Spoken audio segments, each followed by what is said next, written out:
BJP MLC city Ravi ವಿರುದ್ಧ ವಿವಾದಾತ್ಮಕ ಹೇಳಿಕೆ ಆರೋಪ ಕೇಳಿಬರ್ತಾ ಇದೆ. ಚಿಕ್ಕಮಗಳೂರು ನಗರ ಠಾಣೆಯಲ್ಲಿ 353 ಕ್ಲಾಸ್ 2 ಅಡಿ ಎಫ್ಐಆರ್ ದಾಖಲಾಗಿದೆ. ಜಾಮಿಯಾ ಕಮಿಟಿ ಅಧ್ಯಕ್ಷ ನೀಡಿದ ದೂರಿನ ಮೇರೆಗೆ ಎಫ್ಐಆರ್ ಆಗಿದೆ.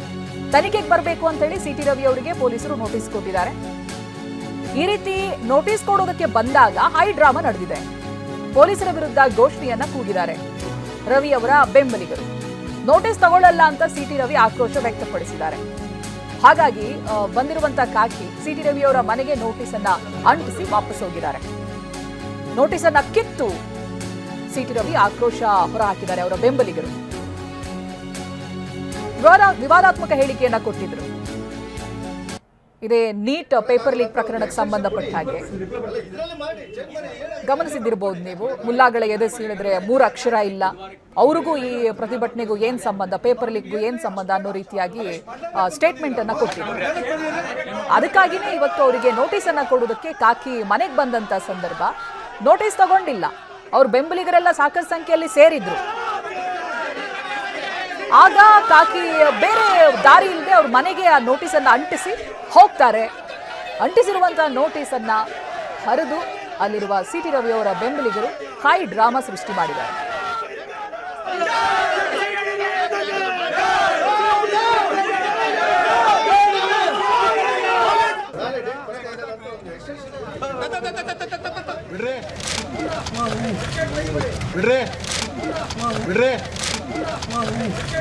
ಗೋಡೆಗೆ ಅಕ್ಷರ ಅಂಟಿಸ್ತಾ ಇದ್ದೀರಾ?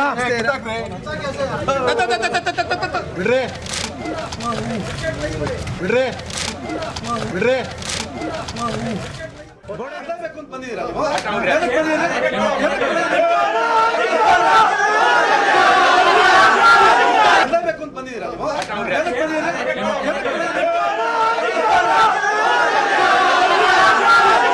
ನಾಳೆ ಡೇಟ್ ಬರಕ್ಕಾಗಲ್ಲ ಅಂತ ಒಂದು ಎಕ್ಸ್ಟೆನ್ಷನ್ ಕೊಡಿ, ಇದರಲ್ಲಿ ಮಾಡಿ ಚೆಕ್ ಮಾಡಿ.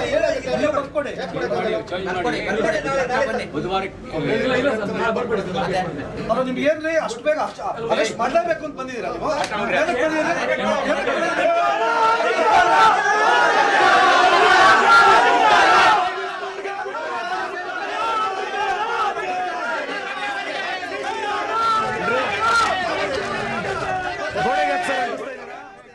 ಎರಡು ದೃಶ್ಯಗಳಲ್ಲಿ ಗಮನಿಸಬಹುದು. ಒಂದು, ಸಿಟಿ ರವಿ ಅವರ ಮನೆಗೆ ಹೋಗಿ ಕಾಕಿ ನೋಟಿಸ್ ಅನ್ನ ಕೊಟ್ಟಿದ್ದು, ಸಿಟಿ ರವಿ ಅವರು ಇರ್ಬೇಕಾದ್ರೇನೆ ಅವ್ರ ಕೈಗೆ ನೋಟಿಸ್ ಅನ್ನ ಕೊಡುವಂತ ಪ್ರಯತ್ನ ಮಾಡಿದ್ದು, ಅದಾಗ್ಲಿಲ್ಲ. ಆಗ ಮನೆ ಗೋಡೆಗೆ ಅಂಟಿಸಿದ್ದಾರೆ. ಬಟ್ ಆ ಮನೆ ಗೋಡೆಗೆ ಅಂಟಿಸಿರುವಂತ ನೋಟಿಸ್ ಅನ್ನ ಅಲ್ಲೇ ಇದ್ದಂತ ಬೆಂಬಲಿಗರು ಕಿತ್ತು ಎಸೀತಾರೆ. ಮತ್ತೊಂದು ಕಡೆ ಪ್ರತಿಭಟನೆ ನಡೀತಾ ಇದೆ. ಸಿಟಿ ರವಿ ಅವರು ವಿವಾದಾತ್ಮಕ ಹೇಳಿಕೆ ಇದೆ ಮೊದಲೇ ಅಲ್ಲ, ಬಹಳಷ್ಟು ಬಾರಿ ಈ ರೀತಿಯಾದಂತಹ ಸಂಕಷ್ಟಕ್ಕೆ ಸಿಕ್ಕಾಕೊಂಡಿದ್ದಾರೆ. ಪೊಲೀಸ್ ಸ್ಟೇಷನ್ ವರೆಗೂ ಹೋಗಿದೆ. ಇದೀಗ ಮತ್ತೊಂದು ಎಡವಟ್ಟು ಮಾಡ್ಕೊಂಡಿದ್ದಾರೆ ಸಿಟಿ ರವಿ. ಸುದ್ದಿಗೋಷ್ಠಿಯಲ್ಲಿ ರಸ್ತೆ ಅಪಘಾತದ ವಿಡಿಯೋವನ್ನ ತೋರಿಸ್ತಾರೆ. ಬಿಹಾರ ರಸ್ತೆ ಅಪಘಾತದ ವಿಡಿಯೋವನ್ನ ತೋರಿಸಿದ್ದಾರೆ. ನೀಟ್ ಹೋರಾಟದ ವಿಡಿಯೋ ಅಂತ ಎಡವಟ್ಟು ಮಾಡಿದ್ದಾರೆ.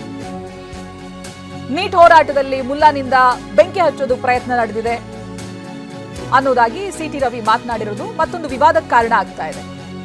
ಯಾವುದೋ ಅಪಘಾತದ ವಿಡಿಯೋ, ಅದನ್ನ ಈ ನೀಟ್ ಪೇಪರ್ ಲೀಕ್ ಹೋರಾಟಕ್ಕೆ ಜಾಯಿನ್ ಮಾಡುವಂತ ಪ್ರಯತ್ನ ಪಟ್ಟಿರೋದು, ಆ ವಿಡಿಯೋವನ್ನ ತೋರಿಸಿರೋದು, ಮಿಸ್ಲೀಡ್ ಮಾಡಿರೋದು ಸಿಟಿ ರವಿ ಅವರು ಮಾಡಿರುವಂತ ಮತ್ತೊಂದು ಎಡವಟ್ಟು. ಈ ಸೋಷಿಯಲ್ ಮೀಡಿಯಾಗಳಲ್ಲಿ 10 ವಿಡಿಯೋಗಳು ಬರುತ್ತೆ ಹೋಗುತ್ತೆ.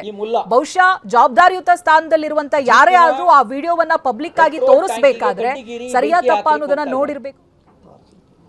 ಈ ಮುಲ್ಲಾನ್ ಬಗ್ಗೆ ನನ್ನ ಹತ್ರ ಒಂದು ವಿಡಿಯೋ ಇದೆ, ಇಲ್ಲಿ ನೋಡಿ. ಈ ಮುಲ್ಲಾ ಜೀಪಿನ ಪೆಟ್ರೋಲ್ ಟ್ಯಾಂಕಿಗೆ ಕಡ್ಡಿಗೀರಿ ಬೆಂಕಿ ಹಾಕ್ಲಿಕ್ಕೆ ಹೋಗ್ತಾ ಇದ್ದಾನೆ. ಈ ಮುಲ್ಲಾನ್ ಬಗ್ಗೆನೇ ನಾನು ಹೇಳಿದ್ದು.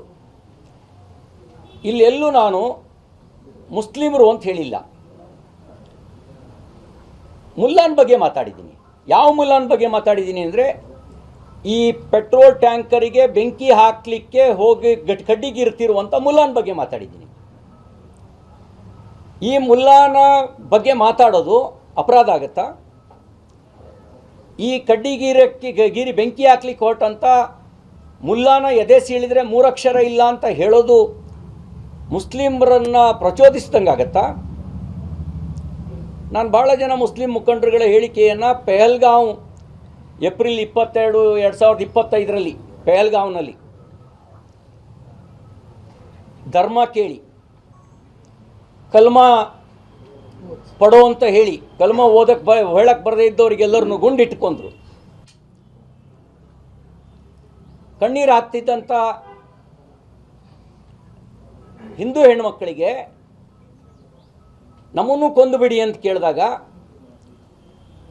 ಮೋದಿಕೋ ಬೋಲೋ ಅಂತ ಮೋದಿಗೆ ಹೇಳೋ. ಇದು ಸಿ.ಟಿ. ರವಿ ಅವರು ಎಕ್ಸ್ಪ್ಲೈನ್ ಮಾಡ್ತಾ ಇದಾರಲ್ಲ, ಅದು ಯಾವುದೋ ಬೇರೆ ಆಕ್ಸಿಡೆಂಟ್ ನ ವಿಡಿಯೋ. ಸಿ.ಟಿ. ರವಿ ಅವರಿಗೆ ಕಾಂಟ್ಯಾಕ್ಟ್ ಚೆನ್ನಾಗಿದೆ, ಸಾಮಾನ್ಯ ವ್ಯಕ್ತಿ ಏನಲ್ಲ. ಯಾವ್ದಾದ್ರು ಒಂದು ವಿಡಿಯೋ ಅವ್ರ ಕೈಗೆ ಸಿಕ್ತು ಅಂತ ಹೇಳಿದ್ರೆ ಆ ವಿಡಿಯೋದಲ್ಲಿರೋ ವ್ಯಕ್ತಿಯ ಹೆಸರೇನು, ಎಲ್ಲಿ ಅವರು ಏನು ಅನ್ನುವಂತ ಡೀಟೇಲ್ ತೆಗೆಯುವಷ್ಟು ಕೆಪಾಸಿಟಿ ಸಿ.ಟಿ. ರವಿ ಅವ್ರಿಗಿದೆ. ಬಹುಶಃ ಅವ್ರು ಅದನ್ನ ಮಾಡಿದಿದ್ರೆ ಇವತ್ತು ಈ ರೀತಿಯಾದಂತ ನಗೆಪಾಟಲಿಗೆ ಈಡಾಗ್ತಾ ಇರಲಿಲ್ಲ.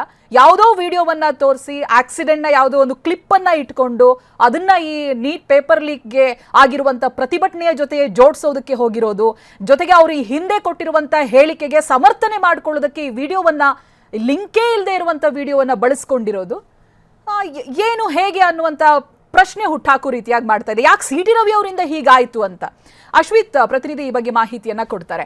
ಅಶ್ವಿತ್, ನಾವು ಅದೇ ವಿಚಾರವನ್ನ ಹೇಳೋದು, ಸಿ.ಟಿ. ರವಿ ಅವರು ಒಬ್ಬ ಸಾಮಾನ್ಯ ವ್ಯಕ್ತಿ ಅಲ್ಲ, ರಾಜಕೀಯದಲ್ಲಿ ತೊಡಗಿಸಿಕೊಂಡವರು, ಬೇಕಾದಷ್ಟು ಕಾಂಟ್ಯಾಕ್ಟ್ಗಳಿರೋರು. ವೆರಿಫೈ ಮಾಡಬೇಕು ಅಂತ ಹೇಳಿದ್ರೆ ಅವ್ರ ಹತ್ರ ಬಂದು ಡೀಟೇಲ್ ಅನ್ನ ಕೊಡೋರಿದ್ದಾರೆ. ಸೊ ಇದೆಲ್ಲವನ್ನ ಬಿಟ್ಟು ಈ ರೀತಿ ಮಿಸ್ಲೀಡ್ ಯಾಕೆ ಮಾಡಿದ್ರು, ಅವ್ರಿಗೆ ಮಿಸ್ಲೀಡ್ ಹೇಗಾಯ್ತು, ಏನ್ ಡೀಟೇಲ್ಸ್ ಇದೆ ಅಶ್ವಿತ್? ಕಳೆದ 3 ದಿನದಿಂದ ಸಿ.ಟಿ. ರವಿ ಅವರು ಸುದ್ದಿಯಲ್ಲಿರುವಂತದ್ದು ಚಿಕ್ಕಮಗಳೂರಿನ ನಗರದ ಆಜಾದ್ ಪಾರ್ಕ್ ನಲ್ಲಿ ಏನು ಪ್ರಧಾನಿ ನರೇಂದ್ರ ಮೋದಿ ಅವರ ನಿವಾಸದ ಎದುರು ಏನು ಸಿಜೆಪಿ ಒಂದು ಪ್ರತಿಭಟನೆ ನಡೆಸಿತ್ತು. ಇದಕ್ಕೆ ಸಂಬಂಧಪಟ್ಟಂತೆ ವಿರೋಧಿಸಿ ಸಿ.ಟಿ. ರವಿ ಅವರ ನೇತೃತ್ವದಲ್ಲಿ ಚಿಕ್ಕಮಗಳೂರಿನ ಆಜಾದ್ ಪಾರ್ಕ್ ನಲ್ಲಿ ಒಂದು ಪ್ರತಿಭಟನೆ ನಡೀತು. ಈ ಒಂದು ಸಂದರ್ಭದಲ್ಲಿ ಸಿ.ಟಿ. ರವಿ ಅವರು ಒಂದು ಭಾಷಣವನ್ನ ಮಾಡಿದ್ರು. ಆ ಭಾಷಣದಲ್ಲಿ ಪ್ರಮುಖವಾಗಿ ನೀಟ್ಗೂ ಮುಲ್ಲಾಗಳಿಗೂ ಏನು ಸಂಬಂಧ, ಜೊತೆಗೆ ಮುಲ್ಲಾಗಳ ಎದೆಯನ್ನ ಸೀಳಿದ್ರೆ 3 ಅಕ್ಷರ ಇಲ್ಲ, ಇವರೆಲ್ಲ ನೀಟ್ನ ಒಂದು ಹೋರಾಟಕ್ಕೆ ಬಂದಿದ್ದಾರೆ ಅನ್ನೋ ಒಂದು ಮಾತನ್ನ ಕೂಡ ಹೇಳಿದ್ರು. ಇದು ಸಾಕಷ್ಟು ಆಕ್ರೋಶಕ್ಕೆ ಕಾರಣವಾಗಿತ್ತು. ಇದಕ್ಕೆ ಸಂಬಂಧಪಟ್ಟಂತೆ SDPI ಸೇರಿದಂತೆ ಜಾಮಿಯಾ ಮಸೀದಿ ಕಮಿಟಿ ಏನಿದೆ ಅದು ಚಿಕ್ಕಮಗಳೂರಿನ ನಗರ ಪೊಲೀಸ್ ಠಾಣೆಯಲ್ಲಿ ದೂರನ್ನ ನೀಡಿತ್ತು. ಈ ದೂರಿಗೆ ಆಧಾರವಾಗಿ ಚಿಕ್ಕಮಗಳೂರಿನ ನಗರ ಪೊಲೀಸ್ ಠಾಣೆಯಲ್ಲಿ 353 ಕಾಲಂ 2 ಅಡಿ ಸಿ.ಟಿ. ರವಿ ವಿರುದ್ಧ ಪ್ರಚೋದನಾಕಾರಿ ಭಾಷಣಕ್ಕೆ ಸಂಬಂಧಪಟ್ಟಂತೆ ಒಂದು FIR ಕೂಡ ದಾಖಲಾಗಿತ್ತು. ಈ ದಾಖಲಾದ ಬೆನ್ನಲ್ಲೇ ಚಿಕ್ಕಮಗಳೂರಿನ ನಗರ ಠಾಣೆಯ ಪೊಲೀಸರಾಗಿರುವಂತಹ ಅಭಯ್ ಪ್ರಕಾಶ್ ಏನಿದ್ದಾರೆ ಅವರ ನೇತೃತ್ವದಲ್ಲಿ ಸಿ.ಟಿ. ರವಿ ಅವರಿಗೆ ನೋಟಿಸ್ ಅನ್ನ ಕೂಡ ಇವತ್ತು ಜಾರಿಯನ್ನ ಮಾಡಿತ್ತು. ಆದ್ರೆ ನೋಟಿಸ್ ಅನ್ನ ಪಡೆಯದೆ ಸಿ.ಟಿ. ರವಿ ಅವರು ಜೊತೆಗೆ ಸಿ.ಟಿ. ರವಿ ಅವರ ಜೊತೆ ಇದ್ದಂತಹ ಕಾರ್ಯಕರ್ತರು ಪೊಲೀಸರ ವಿರುದ್ಧ ಆಕ್ರೋಶವನ್ನ ವ್ಯಕ್ತಪಡಿಸಿದ್ರು. ಈ ಸಂದರ್ಭದಲ್ಲಿ ಅಭಯ್ ಪ್ರಕಾಶ್ ಅವರು ನೋಟಿಸ್ ಅನ್ನ ಮನೆಗೆ ಅಂಟಿಸಿ ತೆರಳಿದ್ರು. ಈ ಒಂದು ಸಂದರ್ಭದಲ್ಲಿ ಆ ನೋಟಿಸ್ ಅನ್ನ ಕೂಡ ಹರಿದು ಹಾಕಿದ್ರು. ಇದಕ್ಕೆಲ್ಲ ಸಂಬಂಧಪಟ್ಟಂತೆ ಸಿ.ಟಿ. ರವಿ ಅವರು ಒಂದು ಪತ್ರಿಕಾಗೋಷ್ಠಿಯನ್ನ ಮಾಡ್ತಾರೆ.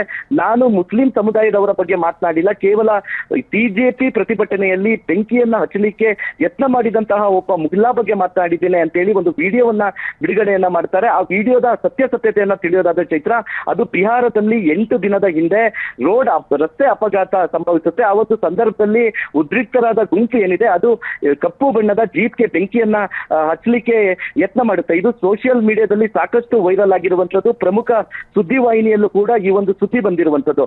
ಈ ಒಂದು ವಿಡಿಯೋವನ್ನ ಸಿ.ಟಿ. ರವಿ ಅವರು ತನ್ನ ಪತ್ರಿಕಾಗೋಷ್ಠಿಯಲ್ಲಿ ಬಿಡುಗಡೆ ಮಾಡಿರುವಂತದ್ದು. ಇದು ಸಾಕಷ್ಟು ಒಂದು ಚರ್ಚೆಗೆ ಮತ್ತೆ ಆಕ್ರೋಶಕ್ಕೆ ಕೂಡ ಕಾರಣವಾಗ್ತಾ ಇರುವಂತದ್ದು ಚೈತ್ರ.